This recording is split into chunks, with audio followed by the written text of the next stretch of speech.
Okay Riya screen દેખાય છે ને? Yes ma'am. ઓકે.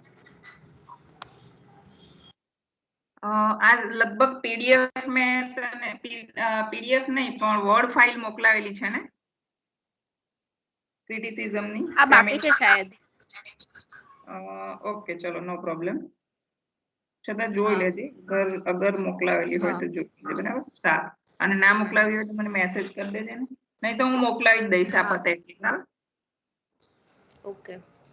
ઓકે હવે અત્યાર સુધી જે આપણે જોયું ને તે ફેમિનિઝમની હિસ્ટ્રી જોતા હતા બરાબર છે અને હિસ્ટ્રી બરાબર સમજી ગયા હોય તો જ આપણને ક્રિટિસિઝમ સમજ પડે હવે હિસ્ટ્રી અને ક્રિટિસિઝમ વચ્ચે આપણે ડિફરન્સ પહેલા સમજી લઈએ કે ઘણી બાબતો એવી હોય છે કે હિસ્ટોરિકલી કેટલાક ઇવેન્ટ્સ બન્યા હોય છે કેટલીક મૂવમેન્ટ્સ ચાલી હોય છે હકીકતમાં અને તેના લીધે લિટરેચર ઉપર કેટલીક અસરો પડતી હોય છે તો તેવા જે ઇવેન્ટ્સ બની જતા હોય છે તો તે એક હિસ્ટ્રી બની જાય છે એટલે ઘણી વખત હિસ્ટ્રી સમજવી બહુ જરૂરી બની જતી હોય છે બાકી અમુક બાબતોમાં હિસ્ટ્રી સમજવી બહુ જરૂરી નથી બનતી કારણ કે કેટલાક ક્રિટિસિઝમ એવા છે કે જેને હિસ્ટોરિકલ ઇવેન્ટ્સમાં એની જરૂર નથી પડી એટલે કે એવા કોઈ ઇવેન્ટ્સ કે એવી કોઈ ઘટનાઓ નથી ઘટી એમ પણ બને અને ક્રિટિક કોઈ ઇન્ડિવિજ્યુઅલ હોય તો તેમણે પોતે જાતે સર્ચ કરીને કોઈ ક્રિટિસિઝમ આપ્યું હોય એવું બને છે આપણે ઘણા બધા અલોન ક્રિટિક્સ આપણે જોયા છે આના પહેલા જેમ કે પ્લેટો એરિસ્ટોટલ વગેરે તો એ લોકો બધા પોતે ફાઇન્ડ આઉટ્સ કરતા હતા અને આપણને ક્રિટિસિઝમ આપતા હતા પણ જે થિયરીઝ આપણે જોઈ એમાં કંઈક ને કંઈક હિસ્ટ્રી આવે છે કારણ કે હિસ્ટ્રીમાં અમુક ઘટનાઓ એવી ઘટી જેને લઈને પછી લિટરેચરમાં એ પ્રકારે એની અસર થઈ તો જ્યારે લિટરેચરમાં હિસ્ટ્રીની અસર થઈ તો સ્વાભાવિક છે ક્રિટિસિઝમમાં પણ તેની અસર થાય જ હિસ્ટ્રીની એટલે ફેમિનિઝમ જે ત્રણ ફેઝમાં ડિવાઈડ થયું કે first wave of feminism second wave of feminism third wave of feminism આવી રીતે અલગ અલગ પાસામાં ફોર્થ ફિફ્થ સિક્સ પણ છે અત્યારના તાજેતરમાં કે ઘણું કંઈક ને કંઈક ડિમાન્ડ કરે છે પણ એટલી બધી ફોકસ્ડ નથી રહી પણ આ ત્રણ જે છે ને તે આપણા સ્ટડી માટે બહુ ફોકસ્ડ રહી છે આ ત્રણ ફેઝિસ ફેમિનિસ્ટની જે આપણે જોઈ ગયા તો હવે આજનો જે આ લેક્ચર છે તેમાં આપણે હવે હિસ્ટ્રી નથી જોવાના હિસ્ટ્રી સમજી ગયા છીએ તેથી હવે હું ક્રિટિસિઝમ ઉપર જાઉં છું એટલે કે આપણે અત્યાર સુધી કેવું જોયું કે જેટલા પણ ક્રિટિસિઝમના એસે જોયા ને તેની અંદર દરેક એસે આપણને એ શીખવાડે છે કે how to criticise a work of art એટલે બિલકુલ એ કોન્ટેક્સમાં હવે આપણે આ એસે પણ જોવાના છીએ કે આ જે છે ક્રિટિસિઝમ કે જે ફેમિનિસ્ટ દ્વારા લદાયેલું છે ફેમિનિસ્ટ દ્વારા આપવામાં આવેલું છે એ શું કહે છે કે કોઈ પણ વર્ક ઓફ આર્ટને આપણે ક્રિટિસાઇઝ કઈ રીતે કરવું જોઈએ તેના સિદ્ધાંતો આપે છે બરાબર એટલે પેલા હિસ્ટ્રીને રેફરન્સ ટુ કોન્ટેક્સમાં સમજીને કે ભાઈ આમાં જ્યારે જ્યારે એવું નામ આવશે કે ફર્સ્ટ વેવ ઓફ ફેમિનિઝમમાં આ ઘટના ઘટી હતી તો તેના લીધે ક્રિટિસિઝમમાં આ નિયમ એ લોકોએ બનાવવો પડ્યો તો એ રીતે જ્યારે આવશે ત્યારે આપણને યાદ આવશે કે એ જરૂરી હતું હિસ્ટ્રી સમજવું વેઇટ અ મોમેન્ટ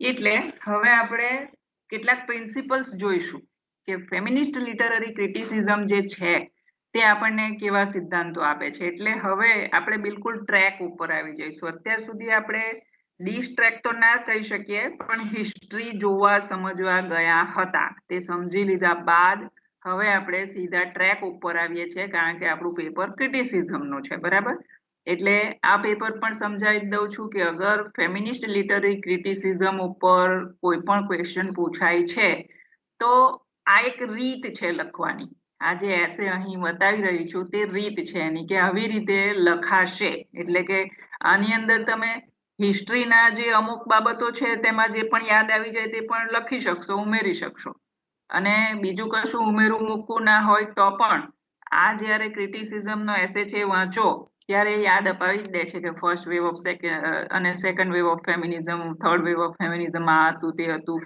એના લીધે આ પ્રિન્સિપલ બન્યો વગેરે વગેરે આવતું જ જશે. એટલે આ એસે પણ પરફેક્ટલી સમજી લેવો જરૂરી છે, નહીં તો એમ કહીએ ને કે ક્રિટિસિઝમ નું પેપર એ સ્ટુડન્ટ્સને ફેલ કરવા માટે બહુ જ એમ કહીએ કે શું કહીએ, ટફ કહીએ આ પેપરને. સ્ટુડન્ટ્સને અગર ના આવડે ને તો આરામથી સ્ટુડન્ટ એમાં ફેલ થઈ શકે છે, એટલે સમજવું બહુ જ જરૂરી છે. સારું, તો હું સ્ટાર્ટ કરું છું હવે. Feminist literary criticism. આપણે ફેમિનિસ્ટ ટર્મને એવી રીતે સમજી લઈએ કે જે લોકો પણ આ કેમ્પમાં હતા, એટલે કે આ નારીવાદ નામના ગ્રુપમાં હતા, પછી તે લેડી હોય કે જેન્ટ્સ હોય, most of them were ladies only. મોટે ભાગે એમાં લેડીઝ જ હતી, પણ સિવાય કે અમુક જેન્ટ્સ રાઇટર્સ પણ છે એમાં કે જે ફેમિનિસ્ટ રાઇટર્સ તરીકે પણ ઓળખાય છે. પણ આ એસેમાં પણ આપણે જોઈશું કે લેડીઝ ફેમિનિસ્ટ જ છે. તો આપણે જેન્ટ્સ ને કદી પણ આમાં વચ્ચે નહીં લાવીશું. જ્યાં જ્યાં હશે ત્યાં ત્યાં ખબર પડી જ જશે આપણને. તો એનો અર્થ થાય છે ફેમિનિસ્ટ, કે જે નારીવાદી પોતાનો અભિગમ રાખે છે, નારીના માટે કશુંક સારું વિચારે છે, તેને ફેમિનિસ્ટ આપણે કહીશું. તો ફેમિનિસ્ટ લિટરરી ક્રિટિસિઝમ. હવે આ એક ગ્રુપ બની ગયું કે સાહિત્ય જ્યારે લખાયું, હું ફક્ત સાહિત્યની વાત કરું છું અત્યારે, કે સાહિત્ય જ્યારે લખાયું, વર્ક ઓફ આર્ટની જ્યારે રચના થઈ, તો તે it can be written by anyone, it could be, બરાબર, એ કોઈ પણ મેલ કે લેડી દ્વારા લખાયું હોઈ શકે છે. તો એની અંદર આ લોકોનું એક શોધન પદ્ધતિ હતી, કંઈક શોધવાની પદ્ધતિ હતી, કંઈક ક્રિટિસિઝમ આપવાની એમના પ્રિન્સિપલ્સ હતા કે આપણે આ જેટલા પણ વર્ક ઓફ આર્ટ્સ લખાઈ ગયા છે તેમાં આપણે આપણી સિસ્ટમ વિકસાવવાની છે, કે અંદર આપણે શું શોધવાનું છે. જેમ પેલા પોસ્ટ સ્ટ્રક્ચરલિઝમમાં કઈ રીતે ક્રિટિક્સ લોકો શોધતા હતા, પછી ન્યૂ ક્રિટિક્સ લોકો કઈ રીતે શું શોધતા હતા, જેવું આપણે એવી રીતે શીખતા આવ્યા તેમ આમાં પણ એ શીખી લેવાનું છે કે ફેમિનિસ્ટ લિટરરી ક્રિટિસિઝમ આપણને શું શોધવા કહે છે, અગર આપણે જો ક્રિટિક બનીએ. હવે આપણે ક્રિટિક બનીએ કે ના બનીએ, પણ આ જે એ લોકોએ એક અભિગમ આપ્યો છે ને તે આપણે પણ શીખવા જેવો છે, કારણ કે because we are also ladies. તો હવે પછી આપણે જ્યારે કોઈ વર્ક ઓફ આર્ટ હાથમાં પકડીશું ને, કોઈ નોવેલ અગર આપણા હાથમાં પકડીશું ને, તો આપણે પણ આમના સિદ્ધાંતોથી એને ક્રિટિસાઇઝ કરવાની કોશિશ જરૂર કરીશું. એ આપણને જાગૃત કરી દે છે. ફોર એક્ઝામ્પલ, મેં પણ જ્યારે આ એસે ફરીથી વાંચું, હું રિપીટેડલી વાંચું દર વર્ષે, કે જેથી કરીને સ્ટુડન્ટને એક પણ લાઈન સમજાવવાની રહી ના જાય. ઉપરથી સમજાવવું એ યોગ્ય નથી. તો જ્યારે મેં આજે તને શીખવા પહેલા થોડોક સમય આપણે જ્યારે વાત કરી તે સમયે હું જોતી જ હતી, તો મને એમ યાદ આવ્યું કે મેં એવી તો ઘણી બધી નોવેલ્સ વાંચી છે કે જે વાંચતી વખતે આપણે એમાં એવા સરી પડીએ છીએ ને કે રાઇટર્સ આપણને જે રીતે લઈ જાય તે રીતે જ આપણે વહી જતા હોઈએ છીએ. પણ મેં જ્યારે કમલા માર્કંડેયની નેક્ટર ઇન અ સીવ વાંચી, અ હેન્ડફુલ ઓફ રાઈસ વાંચ્યું, તો એમાં જે લેડી કેરેક્ટર્સ છે એમને જે રીતે વર્ણવવામાં આવ્યા છે, તેના વર્ણન કરતા કોણ છે? કમલા માર્કંડેય એક લેડી પોતે છે અને તે વર્ણવે છે. તો એ લેડીની કન્ડિશન જે બતાવે છે એના ઉપર ક્રિટિસિઝમ કરવા, આવા પ્રકારનું ક્રિટિસિઝમ આપણને જણાવે છે કે તમે એ જુઓ કે કોઈ રાઇટરે કયા કોન્ટેક્સ્ટમાં લેડી કેરેક્ટર્સનું કેરેક્ટરાઇઝેશન કર્યું છે. ખાસ કરીને પર્ટિક્યુલરલી જો એ મેલ રાઇટર હોય અને જો એ એના કેરેક્ટરાઇઝેશનમાં, એમની નોવેલના કેરેક્ટરાઇઝેશનમાં લેડીનું કેરેક્ટરાઇઝેશન કરે છે, તો એનું સોશિયલ એક્સપ્લોઇટેશન બતાવે છે, એનું એજ્યુકેશન કેવું બતાવે છે, એના સાથે કેવું બિહેવિયર કરતું બતાવવામાં આવે છે એ મેલ રાઇટર્સ દ્વારા, એ બધું ચેક કરો. એમ આપણને આ ક્રિટિસિઝમ સાદી ભાષામાં, મારી સાદી ભાષામાં કહું તો, એ આપણને શીખવે છે. એટલે આપણે જોઈએ હવે કે કયા કયા સિદ્ધાંતો આપણને આપે છે. તો આમાં આ એસેમાં હિસ્ટ્રી પણ આપેલી છે. પણ આજે હું ફક્ત ક્રિટિસિઝમ ચર્ચીશ, એટલે જ્યાં હિસ્ટ્રીનો ભાગ આવે છે ત્યાં હું મૂકી દઈશ કે આપણે હિસ્ટ્રી તો જોઈ ગયા છીએ, એટલે એને ફક્ત તારે વાંચી લેવાનું રહેશે કે હા હિસ્ટ્રી તો હવે મને ખબર છે. તો આ જે ઉપરનો ભાગ છે ને તે ફક્ત ને ફક્ત ક્રિટિસિઝમનો ભાગ છે, નીચે જે આવશે તે હિસ્ટ્રી આવશે. બરાબર? ઓકે. તો feminist literary criticism is literary criticism informed by feminist theory. આપણને એમ થાય કે આવું પણ કોઈ ક્રિટિસિઝમ આવ્યું, તો એવું ક્રિટિસિઝમ આપ્યું કોણે? તો એવા પ્રકારનું ક્રિટિસિઝમ કે જે સાહિત્યિક ક્રિટિસિઝમ તરીકે ઓળખાવા લાગ્યું અને એની આગળ ફેમિનિસ્ટ નામ ઉમેરાવા લાગી ગયું, એ આપણને ફેમિનિસ્ટ થિયરી દ્વારા જાણવામાં આવે છે. કે જે થિયરી આપણે હિસ્ટ્રી ઐતિહાસિક ધોરણે પણ જાણી ગયા છીએ કે એક ફેઝ એવો આવ્યો, સેકન્ડ વેવ આપણે જાણ્યું એમાં કે ફેમિનિસ્ટ લોકોએ શું કહ્યું કે આપણે રિવોલ્યુશનરી કોઈ કાર્ય કરવું પડશે સમાજની અંદર કે જેથી સમાજમાં કંઈક ક્રાંતિ થાય. તો શું કરીશું? તો કે થિયરી લખીશું, લોકોને જાગૃત કરીશું. થિયરીમાં કોન્સેપ્ટ કેવા લખીશું? તો કે મેલ ડોમિનેટેડ સોસાયટી વગેરેને આપણે કોન્સેપ્ટને જન્મ આપીશું કે જાગો, જુઓ અને ઓબ્ઝર્વ કરો કે તમારી લાઈફમાં મેલ ડોમિનેટેડ સોસાયટી વધારે ડોમિનન્ટ છે. તો એ કોન્સેપ્ટ આપ્યો. તો એવી રીતે એમણે થિયરી લખી હતી. બરાબર? તો એના થકી આપણને જાણ થઈ કે ભાઈ ફેમિનિસ્ટ લિટરરી ક્રિટિસિઝમ પણ આવે છે. એમણે ઉજાગર કર્યું આ ક્રિટિસિઝમને. ઓર મોર બ્રોડલી, હવે આપણે એને જો વધારે વિશાળ પરિપ્રેક્ષ્યમાં જો ફેમિનિસ્ટ પોલિટિક્સ દ્વારા આ જે સૂચિત છે તે આપણે સમજી શકીએ. હું જરાક ફરીથી આનું ગુજરાતી કહી દઉં કે ફેમિનિસ્ટ લિટરરી ક્રિટિસિઝમ એક એવું લિટરરી ક્રિટિસિઝમ છે જે ફેમિનિસ્ટ થિયરી દ્વારા સૂચિત છે, અથવા વિશાળ પરિપ્રેક્ષ્યમાં ફેમિનિસ્ટ પોલિટિક્સ દ્વારા સૂચિત છે. ફેમિનિસ્ટ પોલિટિક્સ ક્યારે આવી ગયું? ફર્સ્ટ વેવ ઓફ ફેમિનિઝમમાં આવ્યું છે.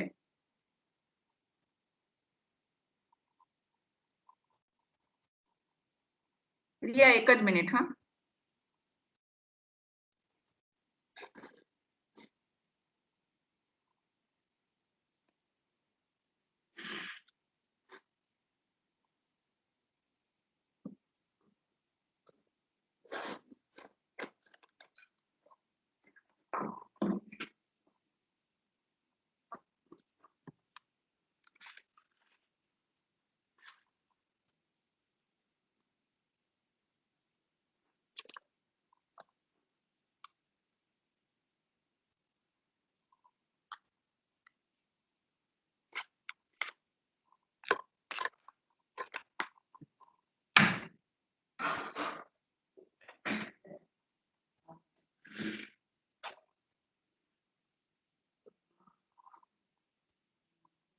okay. I'm back. It uses feminist principles. એ જે ક્રિટિસિઝમ છે તે શેનો યુઝ કરે છે? તે સાહિત્યની ભાષાનું વિવેચન કરવા માટે ફેમિનિસ્ટ સિદ્ધાંતો અને આઈડિયોલોજીના અર્થાત વિચારસરણીનો ઉપયોગ કરે છે. I repeat, it uses feminist principles and ideology. એ જે ક્રિટિસિઝમ છે તે શેનો ઉપયોગ કરે છે? ફેમિનિસ્ટ પ્રિન્સિપલ્સ, જે નારીવાદને લગતા જે સિદ્ધાંતો છે તેનો જ ઉપયોગ કરે છે, અને વિચારસરણી, નારીવાદની વિચારસરણીનો ઉપયોગ કરે છે to critique the language of literature. અને શા માટે એનો ઉપયોગ કરે છે? કે લિટરેચરની જે ભાષા છે તેને ક્રિટિસાઇઝ કરવા માટે એ ફેમિનિસ્ટ ક્રિટિસિઝમનો અને તેમની આઈડિયોલોજીનો ઉપયોગ કરે છે. આ પ્રકારનું ક્રિટિસિઝમ. બરાબર? એટલે કે તેમની પોતાની જે વિચારસરણી છે ફેમિનિસ્ટ લોકોની, એનો ઉપયોગ કરે છે લિટરેચરની ભાષાની ચકાસણી કરવા માટે.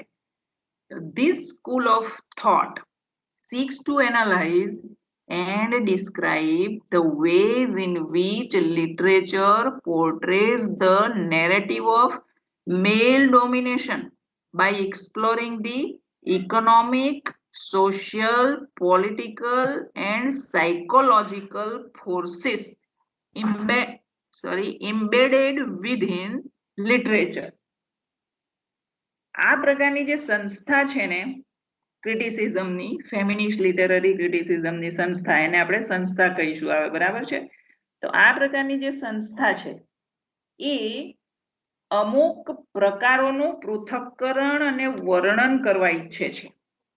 અમુક પ્રકારો છે કે જેમનું પૃથક્કરણ કરવા ઈચ્છે છે, એનાલિસિસ કરવા ઈચ્છે છે, તેનું વર્ણન પણ કરવા ઈચ્છે છે, જેમાં સાહિત્ય મેલ ડોમિનેશન થી કહાની રજૂ કરે છે. કયા પ્રકારોને સમજાવવા માંગે છે આ પ્રકારની સંસ્થા, આ ફેમિનિસ્ટ લોકોની સંસ્થા? તો કે લિટરેચરમાં કેટલીક વખત જે કહાની રજૂ થયેલી હોય છે ને એ કહાનીમાં મેલ ડોમિનેશન રહેલું હોય છે, પુરુષ પ્રધાન તત્વ રહેલું હોય છે. એ વર્ણન કરીને સમજાવવા માંગે છે કે જુઓ આ લીટીની અંદર શું છે, આમ લખ્યું છે તો તેનો અર્થ શું થાય? It is male dominated society. That means કે રાઇટર મેલ ડોમિનેટેડ સોસાયટીને જ લિટરેચરમાં પ્રાધાન્ય આપે છે, એની સાબિતી મળી ગઈ.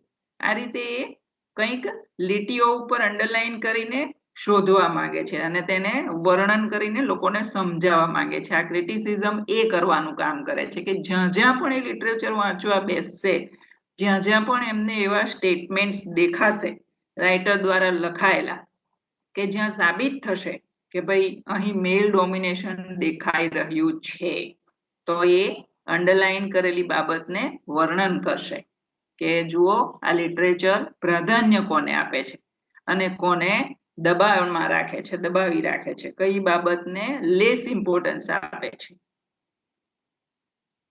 ઓકે, કેવી રીતે સાહિત્યો મેલ ડોમિનેશનની કથા રજૂ કરે છે એ રીત આ સંસ્થા એનાલાઇઝ અને વર્ણન કરવા માંગે છે, બરાબર? સાહિત્યોમાં એ શોધી કાઢવા માંગે છે કે જેમાં આર્થિક, સામાજિક, રાજકીય અને માનસિક જે પરિબળો દર્શાવ્યા હોય છે એ તમામમાં મેલ ડોમિનેશન રહેલું છે કે નહીં તે એક્સપ્લોર કરવા માંગે છે.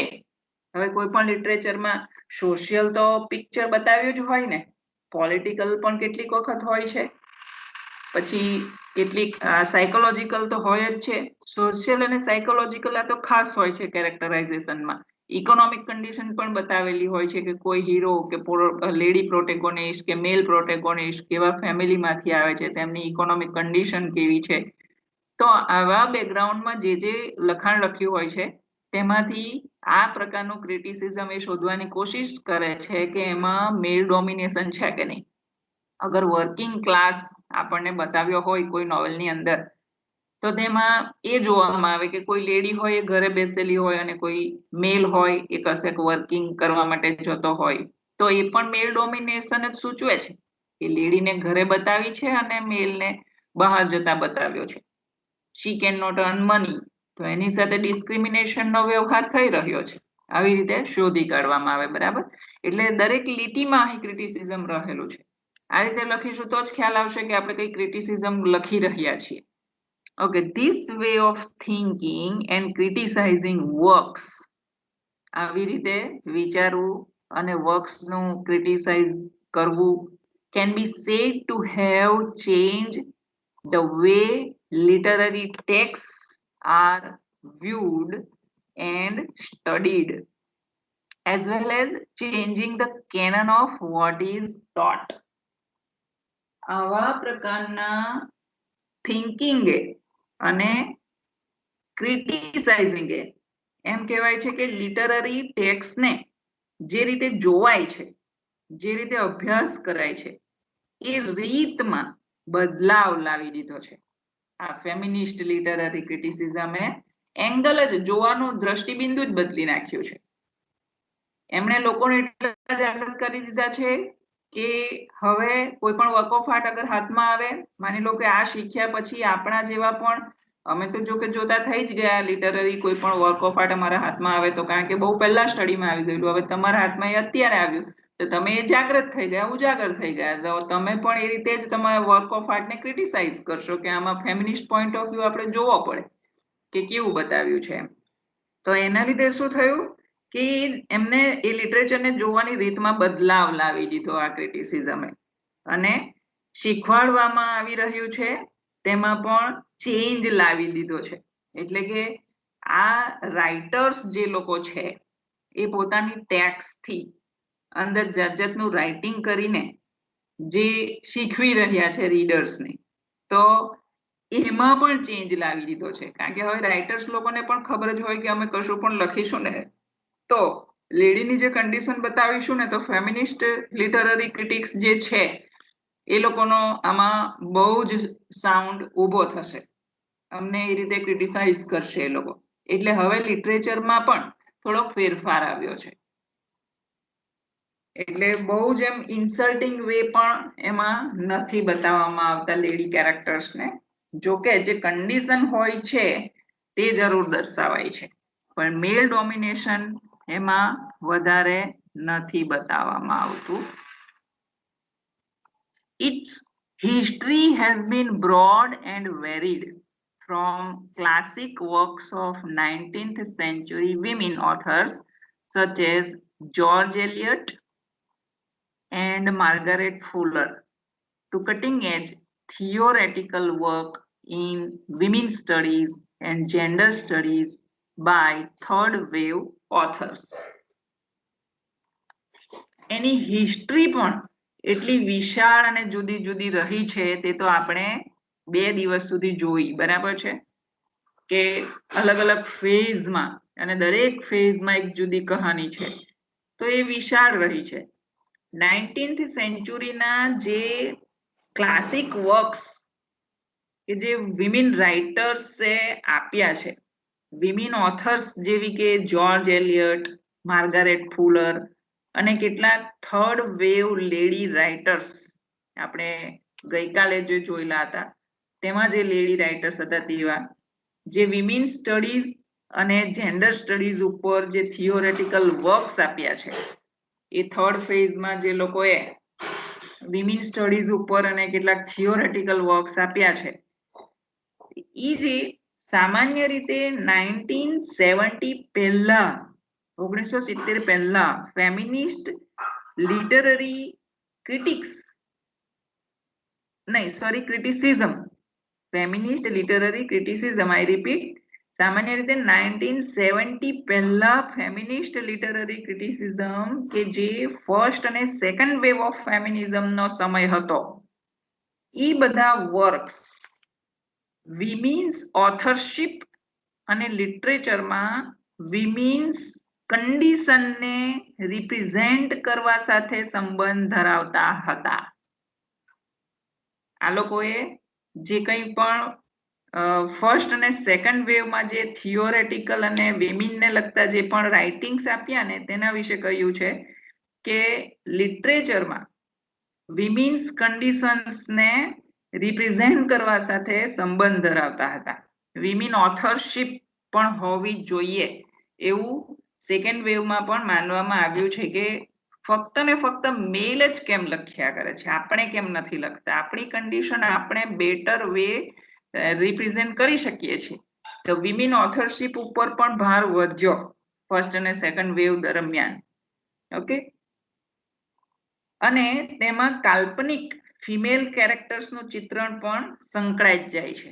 તો આવા પ્રકારના સમયમાં 1970ના પહેલાની આસપાસ આપણે જોઈ શકીએ કે ભાઈ કાલ્પનિક ચિત્રો પણ, એટલે કે કાલ્પનિક ફિમેલ કેરેક્ટર એ તે સમયના વર્ક ઓફ આર્ટમાં આવતા જ હતા.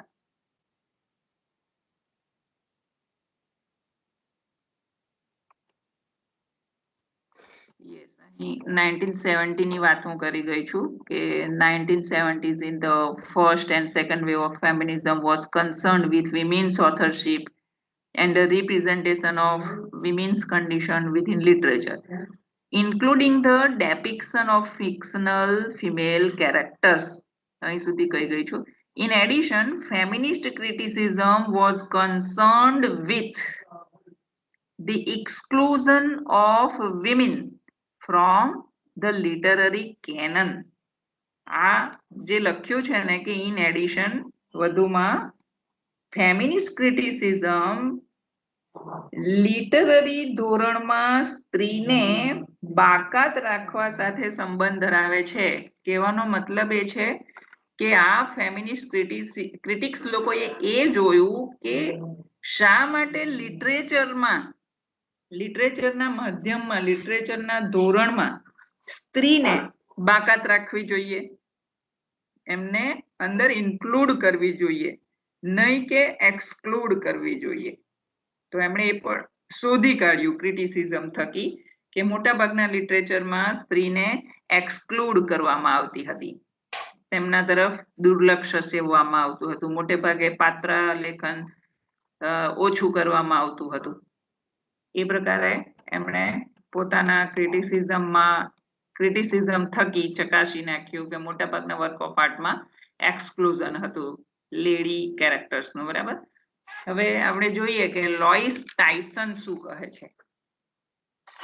લોઇસ Tyson suggests this is because the views of women authors are often not considered to be universal ones. એવું કેમ કરવામાં આવતું હતું કે રાઇટર્સમાં પણ કદી એવી કલ્પના કરવામાં આવતી જ ન હતી કે કોઈ લેડી ટુ કેન રાઇટ, કે ભાઈ લેડી પણ લખી શકે છે. લેડીનું કેમ એક્સક્લુઝન હતું રાઇટર તરીકે પણ, કેમ ઇન્ક્લુડ કરવામાં આવતી ન હતી, લેડીઝ કેમ લખતી ન હતી કે લખવા દેવામાં આવતું ન હતું. તો લોઇસ ટાયસન એવું સૂચિત કરે છે કે એવું એટલા માટે હતું કે વિમેન ઓથર્સના વ્યૂઝ ઘણીવાર યુનિવર્સલ ગણવામાં આવતા ન હતા. એટલે કે વિમેન જે કંઈ પણ ઓપિનિયન આપતી હશે ને તેમને બહુ વિઝડમ ભર્યા માનવામાં આવતા ન હતા કે ભાઈ તમારામાં યુનિવર્સલ સમજ નથી એવું માનવામાં આવતું હશે. એટલે લુઈસ ટાયસન એ રીતે સૂચિત કરે છે કે એક જ કારણ હતું વિમેનને એક્સક્લુડ કરી નાખવાનું, કે લિટરેચરથી દૂર રાખવાનું, કે લેખન કાર્ય નહીં કરવા દેવાનું, કે ભાઈ તેમનામાં યુનિવર્સલ વિઝડમ નથી હોતું. આવું બિલીફ તે સમયે રાજતી હતી. Since the development of more complex conceptions of gender and subjectivity and third wave feminism, feminist literary criticism has taken a variety of new routes, namely in the tradition of the Frankfurt School's critical theory. જ્યારે third wave ફેમિનિઝમના દોરમાં gender અને વ્યક્તિગતતાનો વધારે જટિલ કોન્સેપ્ટનો વિકાસ થયો, આ feminist literary ક્રિટિસિઝમે નવા roots અપનાવ્યા, જેમ કે the tradition of the Frankfurt schools critical theory. આ થિયરીએ જેન્ડરને શું કર્યું છે, આમાં લખ્યું છે કે ફ્રેન્કફર્ટ સ્કૂલ્સ ક્રિટિકલ થિયરી એટલે કે એ લોકોનું એક સંસ્થા એમણે સ્થાપિત કરી હશે જેને નામ આપ્યું છે કે ભાઈ ફ્રેન્કફર્ટ સ્કૂલ. સ્કૂલ એટલે એક પ્રકારની સંસ્થા કે જ્યાં સંગઠન મળીને રહે છે ફેમિનિસ્ટ લોકોનું, ક્રિટિક લોકોનું. તો તેમણે નવા રૂટ્સ અપનાવી લીધા અને તે કયા હતા? It has considered gender in the terms of Freudian and Lacanian psychoanalysis as part of the deconstruction of existing relations of power and as a concrete political investment. આપણે ડીકન્સ્ટ્રક્શનની થિયરી યાદ કરી શકીએ છીએ કે તેમાં ફ્રોઈડ અને લુકાન પણ હતા. એમાં જો હવે એને અહીં થિયરીને યાદ કરવાની કોઈ જરૂર નથી, પણ એમાં એક બાબત ખાસ છે, સાયકો એનાલિસિસની થિયરી આ લોકોએ આપણને આપી હતી. તો બિલકુલ સેમ વે આ જે ફ્રેન્કફર્ટ સ્કૂલનું જે ક્રિટિકલ થિયરી છે એ થિયરીએ જેન્ડરને એટલે કે જે સ્ત્રીલિંગ છે, બરાબર, જેન્ડરને ફ્રોડિયન અને લુકાનિયન સાયકો એનાલિસિસની ટર્મ્સમાં ગણાવી.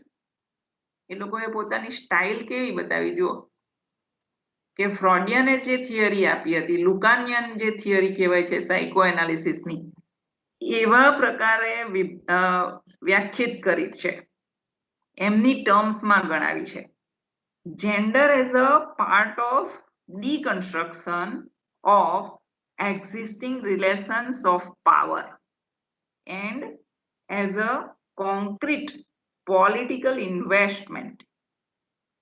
એ થિયરી એટલે કે એ ક્રિટિસિઝમ એક વિલક્ષણ અભ્યાસનો જન્મ અને વિકાસ સાથે સંબંધિત છે. આ જે થિયરી છે અહીં એટલું જ યાદ રાખવાનું છે કે એમણે ડીકન્સ્ટ્રક્શનની થિયરીના શબ્દોમાં પોતાની ક્રિટિકલ થિયરીને વ્યાખ્યાયિત કરી છે. સાયકો એનાલિસિસની ટર્મ્સમાં એમણે પોતાની થિયરીને સમજાવી છે આ ફેમિનિસ્ટ ક્રિટિક્સ લોકોએ. It has been closely associated with the birth and growth of queer studies. અને આ જે થિયરી છે તે કોની સાથે વધારે એસોસિએટેડ રહી છે? With the birth and growth, જન્મ અને વિકાસ, અને તે પણ કોનો? ક્વિયર સ્ટડીઝ, એક પ્રકારનું વિલક્ષણ અભ્યાસ કે લેડીઝ માટેનો જે અભ્યાસ છે તેમાં એક પ્રકારનો વિલક્ષણ અભ્યાસની સિકિંગ કરે છે, ડિમાન્ડ મૂકે છે કે ભાઈ અમારું અગર કોઈ વર્ક ઓફ આર્ટ હોય કે અમારા દ્વારા લખાયેલું હોય અથવા તો મેલ દ્વારા લખાયું હોય, પણ એને જ્યારે ક્રિટિસાઇઝ કરો ને ત્યારે ક્વિયર સ્ટડીઝ બની જાય છે, તે એક વિલક્ષણ અભ્યાસ બની જાય છે. કારણ કે આજ સુધી એવો અભ્યાસ કોઈએ કર્યો નથી કે કોઈ લેડીઝ માટે એમાં ફાંફા મારે કે ક્યાં ક્યાં એને અન્યાય થઈ રહ્યો છે, શું અન્યાય થઈ રહ્યો છે, જેન્ડર આધારિત છે, ભાઈ ફેમિનિસ્ટ પોલિટિક્સ છે કે શું છે. તો એ પ્રકારે આ અભ્યાસ એક ક્વિયર સ્ટડીઝ બનીને રહી જાય છે, વિલક્ષણ પ્રકારનો અભ્યાસ બની જાય છે.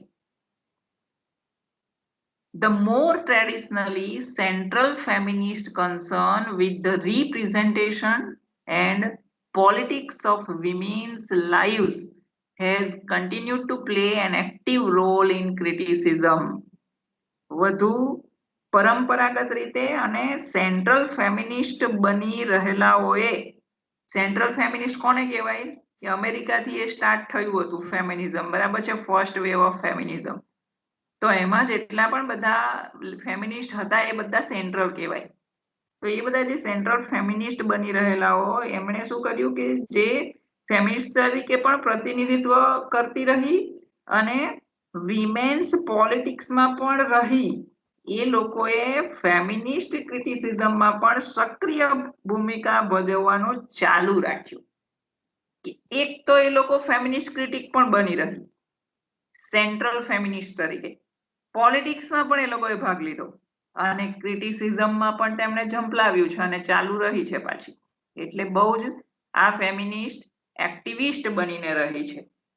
ખાસ કરીને મોડર્ન ફેમિનિસ્ટ, અહીં લખ્યું છે મોડર્ન ફેમિનિસ્ટ માટે, મોર specifically modern feminist criticism deals with those issues related to the perceived intentional and unintentional patriarchal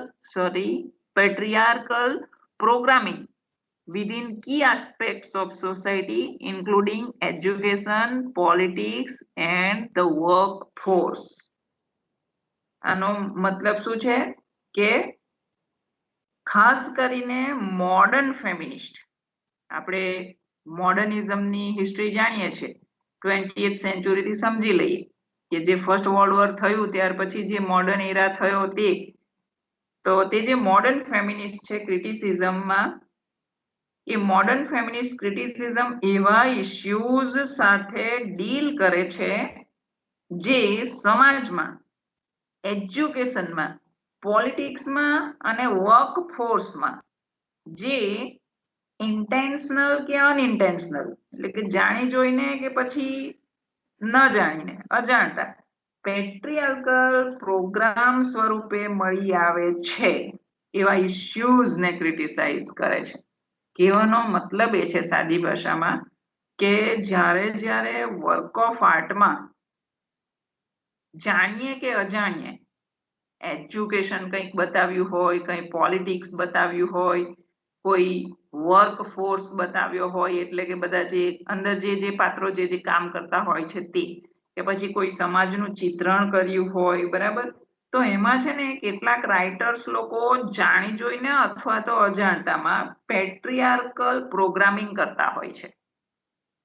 આ એક સમજવા જેવી બાબત છે કે ધારો કે કોઈ મેલ રાઇટર હોય ને તો તે બાય નેચર જ એ મેલ છે એટલે મેલ પ્રમાણેના ધોરણો જે દર્શાવવાનો અંદર એક પ્રકારનો એનો પ્રોગ્રામિંગ જ હોય છે કે હું લેડી કેરેક્ટર્સને તો અવમૂલ્યન જ કરીશ, થોડા નિમ્ન કક્ષાના જ બતાવીશ, વધારે હાઇલાઇટ તો હું જેન્ટ્સ કેરેક્ટર્સને જ બતાવીશ.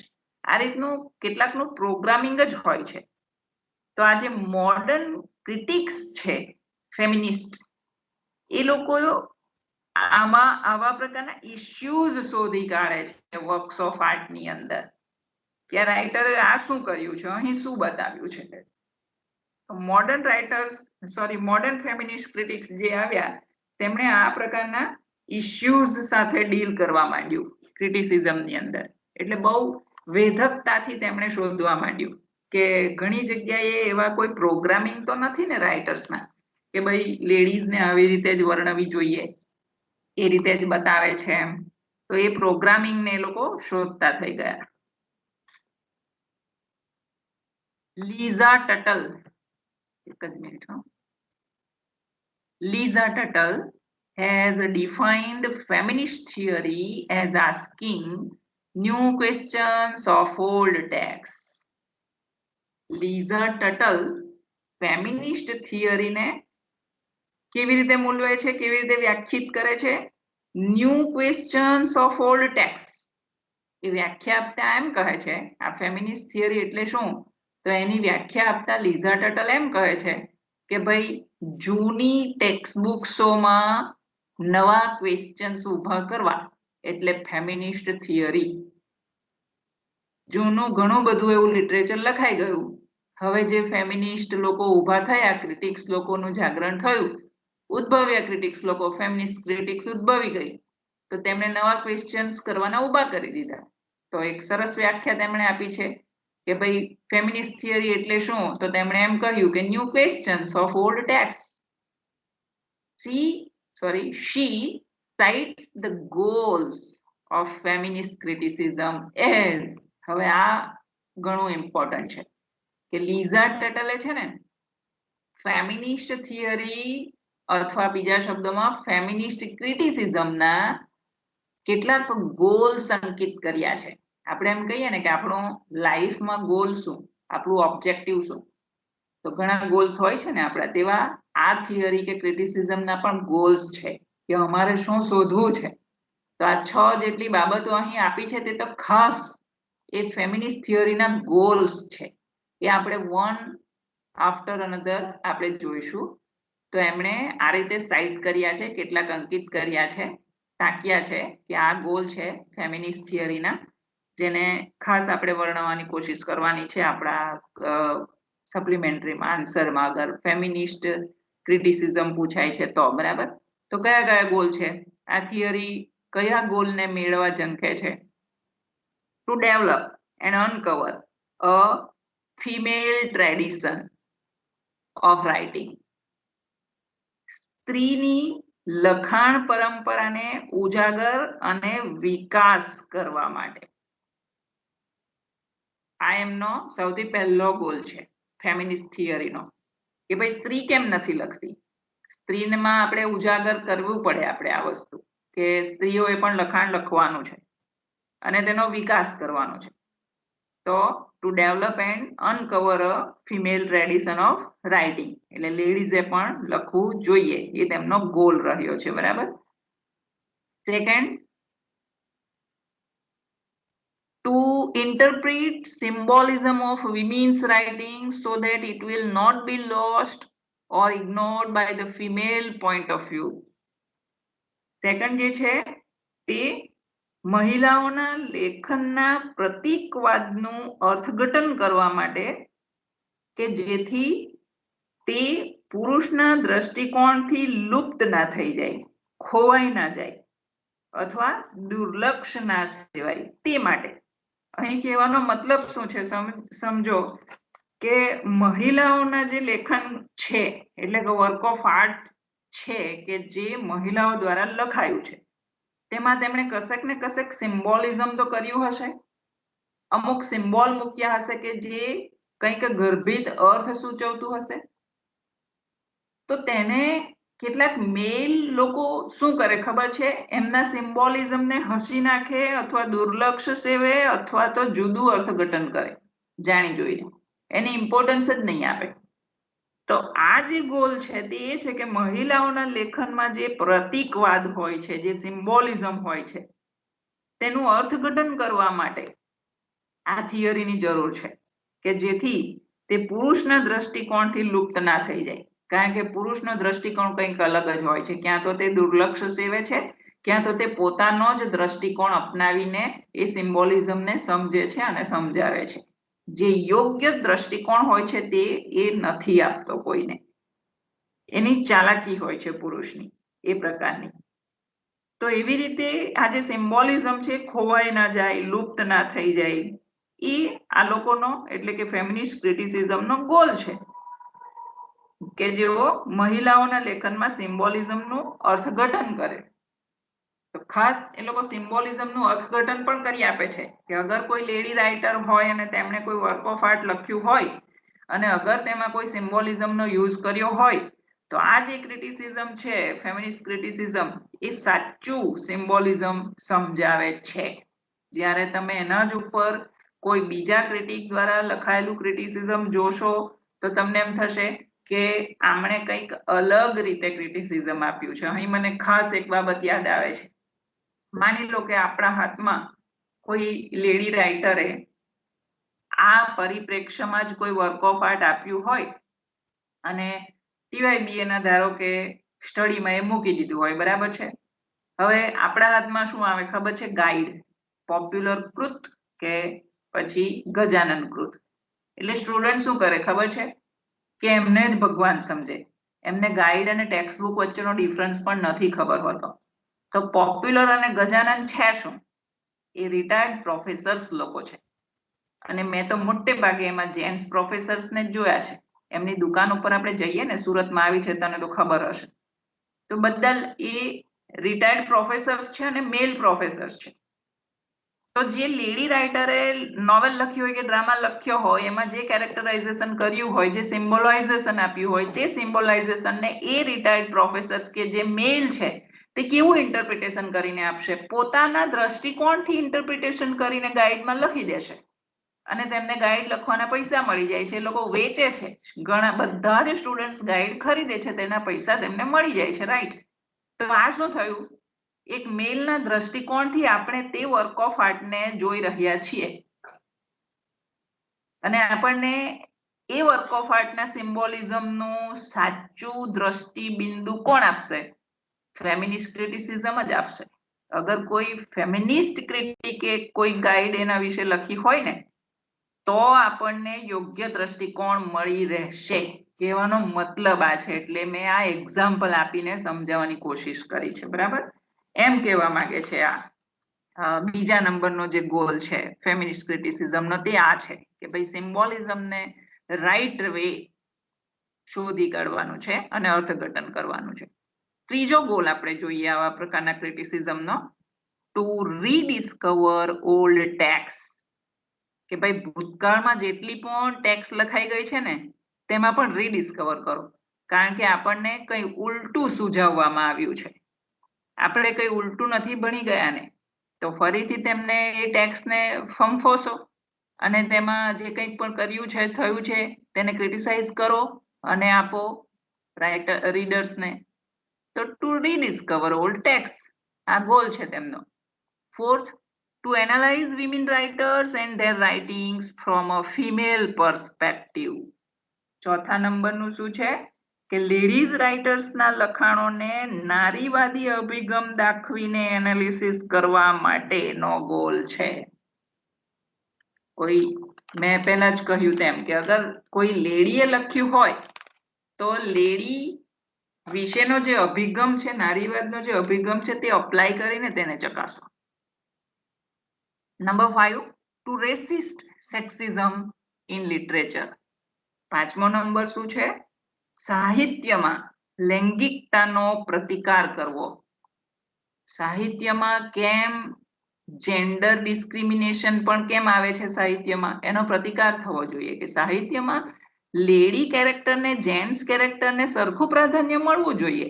આપણે અત્યારે પણ મને ખાસ યાદ આવ્યું, નથી જોતા કોઈ પણ પિક્ચર જોવા બેસીએ, કોઈ પણ મૂવી જોવા બેસીએ, તમે જોજો કે એમાં હિરોઈનને ઓછું મહત્વ આપવામાં આવે છે અને હીરોને વધુ મહત્વ આપવામાં આવે છે. આ વસ્તુ છે જ અને છે જ. તો એ જ અહીં કહ્યું છે કે ભાઈ ટુ રેસિસ્ટ સેક્સિઝમ ઇન લિટરેચર. સાહિત્યમાં એવું શા માટે? કેમ ઓછું મૂલ્યાંકન અને કેમ વધુ મૂલ્યાંકન? આવું કેમ? જ્યારે કેરેક્ટરાઇઝેશન થાય તો સરખું ત્રાજવામાં તોલીને સરખા પ્રકારનું દર્શાવવું જોઈએ ને.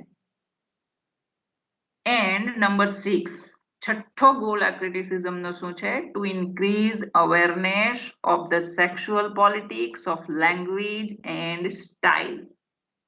જાતીય રાજકારણની ભાષા, એને ઇંગ્લિશમાં શું કહેવાય છે? સેક્સ્યુઅલ પોલિટિક્સ ઓફ લેંગ્વેજ, અને શૈલી અથવા પ્રકાર ની જાગૃતિ વધારવા માટે આ ગોલ ક્રિટિસિઝમનો એ છે કે જાતીય રાજકારણની ભાષા અને શૈલી જે છે તેની જાગૃતિ વધારવા માટે તેમનો એક ગોલ રહ્યો છે. હવે અહીંયા હું ખાસ એક ઉદાહરણ આપવા માંગુ છું કે આ સેક્સ્યુઅલ પોલિટિક્સ ઓફ લેંગ્વેજ શું છે. ઘણી લેડીઝને એટલી પણ અવેરનેસ નથી કે જ્યારે જેટલા પણ આપણે સોશિયલ મીડિયાની અંદર જોક્સ જોઈએ છીએ તો લેડીને સેન્ટ્રલાઇઝ કરીને જે જોક થયેલા હોય છે ને, લેડીઝ પણ હસવા લાગી જાય છે. ધેટ મીન્સ કે એનામાં અવેરનેસ નથી કે એક લેડી કેરેક્ટર ઉપર જોક થયો છે.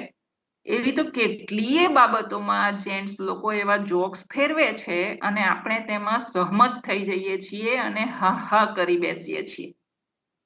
હું તો આ જાણું છું, તેથી હું તો તરત જ કોઈ પણ વસ્તુ છે ને બહુ એટલું બધું ઊંડાણપૂર્વક વાંચું ને કે કોઈ સામાન્યમાં સામાન્ય પણ લખી દે ને તો પણ હું એમાં મારું પરિપ્રેક્ષ્ય પાછું મિક્સ કરું, ઉમેરું અંદર, અને મને લાગે કે એ જોક હસવા જેવો નથી તો હું સીધું એ વ્યક્તિને ટાર્ગેટ કરું છું, સીધું જ લખાણ લખી દઉં છું એમને સીધી રીતે કે આ યોગ્ય નથી, તમે આજે યોગ્ય નથી કરી રહ્યા, એમાં હસવા જેવું કશું નથી અને લેડી કોઈ હસવાને પાત્રનું કેરેક્ટર નથી કે તમે આ રીતે જોક કરો છો. તરત જ હું મારું ઓપિનિયન આ રીતે આપી દઉં છું. આ શું બતાવે છે? એ આ જે ક્રિટિસિઝમ છે ને એ આપણને ઉજાગર કરવા માટેનો ગોલ ધરાવે છે કે ભાઈ તમે આ જે છે ને સેક્સ્યુઅલ પોલિટિક્સ ઓફ લેંગ્વેજ જે ચાલે છે ને એ સમજો. આ એક પ્રકારનું પોલિટિક્સ છે, જાતિ અંગેનું પોલિટિક્સ છે જે ભાષા દ્વારા રજૂ કરે છે. એ મીઠી ભાષામાં પણ હસે છે, કડવી ભાષામાં પણ હસે છે. જોક બનાવવામાં આવે છે લેડી ઉપર, આને ઓળખો એમ કહેવા માંગે છે આ ક્રિટિસિઝમ. તો તે ઉજાગર કરવા માટે, લોકોને સમજાવવા માટે એમનો એક ગોલ રહ્યો છે. એક પ્રકારે સમજાણી એ એમણે પોતાની મંજિલ બનાવી દીધી છે કે આ બાબત ખાસ સમજો. હવે હું આજે આ રીતે ઉજાગર કરું છું કે જોકમાં અગર કોઈ લેડી ફિગર ઉપર જો હાસ્ય થયું હોય, જોક થયો હોય, તો એઝ અ લેડી એટલીસ્ટ આપણે તો નહીં હસવું જોઈએ. મને અત્યારે અહીં ઓનલાઈન છું એટલે શબ્દ વાપરતા ખરાબ લાગે છે એટલે હું એ શબ્દ નથી બોલતી, બરાબર? લેડીઝના માટે કયો શબ્દ વપરાય છે આપણે બધા જાણીએ છીએ. તો એ શબ્દ જ્યારે બોલાય છે, લેડી સાંભળ્યા કરતી હોય છે છતાં પણ નો રેસિસ્ટ, નો પ્રોટેસ્ટ અને જસ્ટ એક્સેપ્ટન્સ સાયલેન્ટલી. મને એ વિચાર આવે છે કે કોઈ વ્યક્તિ આટલો ખરાબ શબ્દ મારી સામે જો બોલી જાય ને તો હું એને આગળ બોલવા જ ના દઉં, તરત જ કહું કે આ શબ્દ બદલો. લેડીના માટે બહુ સારા સારા શબ્દો છે, તો આ શબ્દ શું કામ? આપણને પણ આવડે છે, પછી જેન્ટ્સના માટે ખરાબ ખરાબ શબ્દો કયા છે પણ આપણે તો કદી યુઝ નથી કરતા. આપણે તો સીધો સાદો સિમ્પલ શબ્દ યુઝ કરીએ છીએ ને, પુરુષ બોલીએ છીએ કે નહીં? તો એનાથી બીજો ખરાબ શબ્દ તો સમાનાર્થી મળે છે, આપણી પાસે પણ છે, પણ આપણે કદી યુઝ કર્યા છીએ? આપણે અગર સંસ્કારી ધોરણે શબ્દો યુઝ કરતા હોઈએ છીએ તો જેન્ટ્સ કેમ નહીં? એની અવેરનેસ મારામાં ક્યાંથી આવી કે બહુ બધું લિટરેચર આપણે વાંચ્યું તો એ અવેરનેસ જેમ મારામાં આવી તેમ તમારામાં આવશે અને ઉજાગર થતું રહેશે. તો એમ કહીએ ને કે નોલેજ આપવાથી નોલેજ વધે તો ઉજાગર કરતા જવું. તો આ ક્રિટિસિઝમનો પણ એ જ ગોલ રહ્યો છે કે ભાઈ અવેરનેસ લાવવાનું, અવેરનેસ વધારતા જવાનું. આ જે સેક્સ્યુઅલ પોલિટિક્સ ઓફ લેંગ્વેજ છે, ભાષા છે, ખાસ આપણે એ પણ જોઈએ છે કે પુરુષ જ્યારે પણ કોઈ અબ્યુઝિવ વર્ડ બોલે છે એના સેન્ટરમાં લેડી ફિગર કેમ હોય છે? શા માટે? ત્યારે પણ એ લોકો ગાળો બોલે છે ને, તો લેડી ફિગરને ધ્યાનમાં સેન્ટરમાં રાખીને શું કામ એમણે એવી ભાષાને જન્મ આપેલો છે? એ આપણે કદી પણ એમનો રેસિસ્ટ નથી કરતા, પ્રતિકાર નથી કરતા. શું કામ? પ્રતિકાર કરવો જોઈએ, થવો જોઈએ, તો જ બંધ થઈ શકાય. અને અગર ફેમિનિસ્ટનું જે ગ્રુપ છે તેમાં જો આવા મુદ્દાઓને લઈ જવામાં આવે ને તો એ પણ ચળવળમાં સારો એવો ભાગ ભજવતી હોય છે. અને જાત જાતના પછી રૂલ્સ એક સમયે તો આવી જતા હોય છે. ઓકે, તો એક જ મિનિટ, મારો થોડો શ્વાસ ફૂલે છે. તો આજે 6 ગોલ્સ બતાવ્યા છે, બરાબર, આ ફેમિનિસ્ટ ક્રિટિસિઝમના. હવે આપણે એમાં નીચે જઈએ.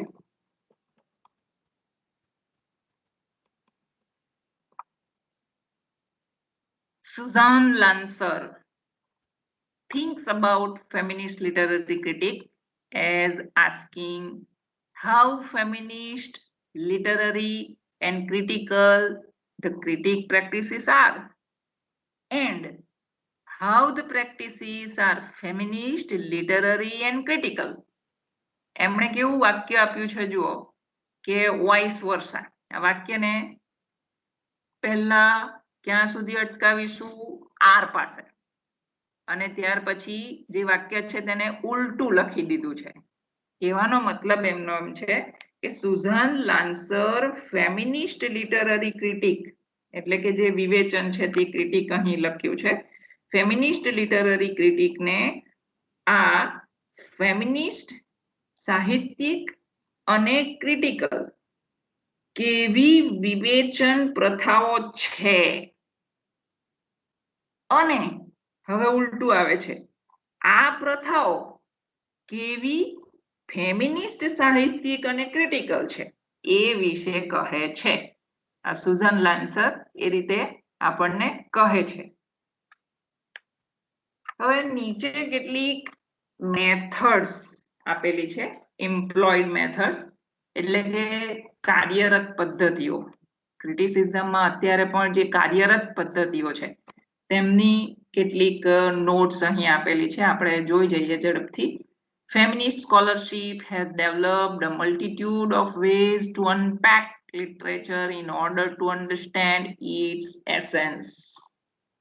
નારીવાદી શિષ્યવૃત્તિએ લિટરેચરને ખોલવા માટે અને તેના સારને સમજવા માટે ઘણી બધી રીતો વિકસાવી છે. Scholars under the camp known as feminine critique sought to divorce literary analysis away from abstract diction-based arguments and instead tailored their criticism to more grounded pieces of literature like plot, characters, etc., and recognize the perceived implicit misogyny of the structure of the story itself. આ સમજાવું છું કે feminine critic તરીકે ઓળખાતા શિબિર હેઠળના વિદ્વાનોએ, એટલે કે જે ગ્રુપ છે ને ફેમિનાઇન ક્રિટિક લોકોનું, એમાં જેટલા પણ વિદ્વાનો રહેલા છે એ લોકોએ લિટરરી એનાલિસિસને અમૂર્ત એવી શાબ્દિક દલીલોથી દૂર રાખવાની માંગ કરી હતી. લિટરરી એનાલિસિસ થાય તો એવી માંગ એમણે કરી કે ભાઈ જે અમૂર્ત એવી શાબ્દિક દલીલો થાય છે તે શાબ્દિક દલીલોથી દૂર રાખવાની એમણે માંગ કરી હતી, અને તેના બદલે તેમના ક્રિટિસિઝમને વધુ બંધબેસતું બનાવ્યું. એટલે કે જે સાહિત્યની સપાટી પર રહેલું છે, જેમ કે પ્લોટ, કેરેક્ટર વગેરેને બંધબેસતું તથા એ પણ ઓળખી કાઢ્યું કે સ્ટોરીના માળખામાં ગર્ભિત સ્ત્રી દ્વેષની ભાવના રહેલી છે તે પણ સમજી ગયા અને તે પણ ઓળખી કાઢ્યું. આ જે ફેમિનિસ્ટ લોકો હતી ને તેમણે ઓળખી કાઢ્યું કે ભાઈ ઘણા બધામાં તો છે ને સ્ટોરીમાં સ્ત્રી દ્વેષ દેખાઈ આવે છે, સ્ત્રી દ્વેષની ભાવના દેખાઈ આવે છે. તો ક્રિટિસિઝમ કરો તો તેને પ્લોટ અને કેરેક્ટર વાઇઝ જે ગ્રાઉન્ડેડ જે ફંડામેન્ટલ જે નોવેલના કે ડ્રામાના જે લક્ષણો છે એના પરથી કરો. ખોટી આર્ગ્યુમેન્ટ ન કરો, શબ્દોથી દલીલો ના કરો, શાબ્દિક દલીલોથી દૂર રાખો ક્રિટિસિઝમને. પણ ક્રિટિસિઝમ કરો તો કેવી રીતે કરો, એનો પ્લોટ ચકાસો, એનું કેરેક્ટર્સ ચકાસો. અને એવું કરતા કરતા એ લોકોએ એ પણ પકડી પાડ્યું કે સ્ટોરીઝમાં છે ને સ્ત્રી દ્વેષની ભાવના રીતસરની પકડાઈ જાય છે. કોઈ પણ રાઇટર્સ જ્યારે લખે છે તો જાણે કે તે સ્ત્રી દ્વેષી હોય એ રીતે એ લખે છે. તો એ એમણે શોધી કાઢેલું છે. આગળ વાંચું છું. અધર સ્કૂલ ઓફ થોટ, બીજી પણ બધી સંસ્થાઓ હતી આવી બધી વિચારસરણીઓની. તો other school of thought such as gynocriticism, આપણે અંડરલાઈન કરવા જેવું છે. ગાયનો ક્રિટિસિઝમ જેવું પણ કેટલાક લોકોની વિચારસરણી હતી. આપણે જાણીએ છીએ કે ગાયનો શબ્દ એ મેડિકલ ભાષામાં આવે છે લેડીઝ માટે, બરાબર. તો એમણે પોતાના ક્રિટિસિઝમને ગાયનો ક્રિટિસિઝમ એવું નામ આપ્યું હતું. તો તેમણે શું યુઝ કર્યું હતું, શું યુઝ કરે છે, યુઝિસ અ હિસ્ટોરિસ્ટ એપ્રોચ. એ લોકો થોડો ઐતિહાસિક એપ્રોચ વાપરે છે લિટરેચરમાં, to literature, by exposing exemplary female scholarship in literature. એ લોકો શું કાઢીને બતાવે છે ખબર છે કે લિટરેચરમાં ઘણી વખત તો છે ને ફિમેલ સ્કોલરશિપ બતાવવામાં આવે છે. સ્કોલરશિપ એટલે શું, દયા કરવી, કોઈના ઉપર દયા બતાવવી. તો લિટરેચરમાં ઘણી વખત જાણી જોઈને છે ને દયનીય સ્ત્રી પાત્રો બતાવેલા હોય છે. તેને એક્સપોઝ કરે છે આ ગાયનો ક્રિટિસિઝમ કે જુઓ આ છે ને એ રીતે બતાવે છે જાણે ફિમેલ સ્કોલરશિપ બતાવી હોય કે અમે દયા કરીએ છીએ. એક સાદી ભાષામાં સમજાવું તો ધારો કે આપણે રોડ પર ચાલતા હોઈએ ને અને આપણને કશું થાય છે તો જે પુરુષ પાત્રો હોય છે દયા કરી બતાવતા હોય છે, રાઈટ. દયા હોવી જોઈએ, નો ડાઉટ. પણ કરી બતાવવું અને હોવું આમાં બહુ ડિફરન્સ છે. દયા કરી બતાવવું અને દયા હોવું એમાં બહુ ડિફરન્સ છે. અહીં આ ગાયનો ક્રિટિસિઝમ એ બતાવે છે કે ઘણામાં એવું અનુભવ્યું કે એક્ઝામ્પલર એવા મળી આવે છે કે ફિમેલ સ્કોલરશિપ બતાવવામાં આવે છે લિટરેચરમાં. And the ways in which their relation to gender structure relayed in their portrayal of both fiction and reality in their text. એમણે એ જોયું કે એવી રીતે બતાવવામાં આવે છે કે એ લોકો રિયાલિટીમાં પણ એ રીતે તો રિલે નથી કરતા સ્કોલરશિપ, ફિમેલ સ્કોલરશિપ, ફિમેલ તરફ કમ્પેશન, કે જે રીતે લિટરેચરમાં રિલે કરેલી હોય છે. આ શોધી કાઢે છે gynocriticism. Gynocriticism was introduced during the time of second wave feminism. આ ગાયનો ક્રિટિસિઝમ ક્યારે જન્મ લીધો, સેકન્ડ વેવ ફેમિનિઝમ જ્યારે ચાલતું હતું તે સમયે. Ellen Showalter suggests that feminist critique is an, આજે એલેન સોવાલ્ટર છે એ પણ એક બહુ મહત્વના ફેમિનિસ્ટ ક્રિટિક છે. એમણે, હું અહીં અંડરલાઈન કરી રેડ કલર કરી નાખું છું, એમનું નામ ફેમસ છે, બરાબર, આપણા ફેમિનિસ્ટ ક્રિટિક્સની અંદર. તો એ શું સૂચન કરે છે, suggest that feminist critic is an ideological writers angry and admonitory search for the sins and errors of the past. સારી રીતે વર્ણવ્યા છે કે આ જે ફેમિનિસ્ટ ક્રિટિક લોકો છે ને આઇડિયોલોજિકલ છે, રાઇટર્સ છે, ન્યાયી રાઇટર્સ એટલે, હા એંગ્રી પણ છે, એન્ડ એડમોનિટરી તાકીદનું સર્ચ કરે છે કે પાપ ક્યાં થાય છે, ભૂલો ક્યાં થાય છે, ભૂતકાળમાં ક્યાં ભૂલો થઈ છે, ક્યાં ક્યાં પાપો થયા છે, આ સર્ચ કરે છે. તો આ છે ફેમિનિસ્ટ ક્રિટિક લોકો. એન્ડ સેઝ ગાયનો ક્રિટિસિઝમ એનલિસ્ટ્સ, અને એમ પણ કહે છે એલેન સોવાલ્ટર કે ગાયનો ક્રિટિસિઝમ શું એનલિસ્ટ કરે છે, શું લિસ્ટ કરે છે, યાદી શેની બનાવે છે, the grace of imagination in a disinterested search for the essential difference of women's writing. વિમિનના લખાણમાં જે જરૂરી બદલાવ છે તે શોધે છે. એક વુમન રાઇટર કયા પરિપ્રેક્ષ્યથી લખે છે અને એક મેલ રાઇટર કયા પરિપ્રેક્ષ્યથી લખે છે. અગર વુમન રાઇટર હોય અને તે જો લેડી કેરેક્ટર્સને લખતા હોય તો કયા પરિપ્રેક્ષ્યથી લખે છે એ સમજી શકાય તેવી બાબત છે. પણ અગર મેલ રાઇટર હોય અને એમના કેરેક્ટર્સમાં જો કોઈ લેડી કેરેક્ટર આવતી હોય તો એ મેલ રાઇટર જે પરિપ્રેક્ષ્યમાં લખે છે ને એ થોડો દબાયેલો હોય છે. લેડી કેરેક્ટરને થોડી દબાયેલી અવસ્થામાં ના પરિપ્રેક્ષ્યમાં તે લખશે. કોઈ દયાના ભાવમાં તે લખશે, પણ મેલ ડોમિનેશન એમાં જરૂર આવશે. ઓકે, તો આ રીતે એલિન શોવાલ્ટરે કહ્યું છે કે ગાયનો ક્રિટિસિઝમ કેવી રીતે વર્ક કરે છે. પછી તો હું વાંચી જાઉં છું, ઈઝી ભાષા છે, પછી તો થોડુંક તો સમજ પડી પણ જશે. મોર કન્ટેમ્પરરી સ્કોલર્સ એટલે કે તે જ સમયના જે વધારે સ્કોલર્સ હતા બીજા બધા, attempt to understand the intersection એમ કહીએ ને કે એક ભાગની અંદર બીજો ભાગ હોવો, તેને સમજવાની કોશિશ કરે છે. Points of femininity and complicate our common assumptions about gender politics by accessing different categories of identity. આપણે ગઈકાલે જ જોયું કે ત્યાર પછી તો એવો દોર શરૂ થઈ ગયો થર્ડ વેવમાં કે ભાઈ રેસને લગતું પણ ડિસ્ક્રિમિનેશન છે, ઓપરેશન છે, ક્લાસને લગતું પણ છે, સેક્સ્યુઅલ ઓરિએન્ટેશનને લગતું પણ છે. આ બધાથી શું થયું કે આપણી જે ધારણાઓ હતી ને તે થોડી ગૂંચવાઈ ગઈ.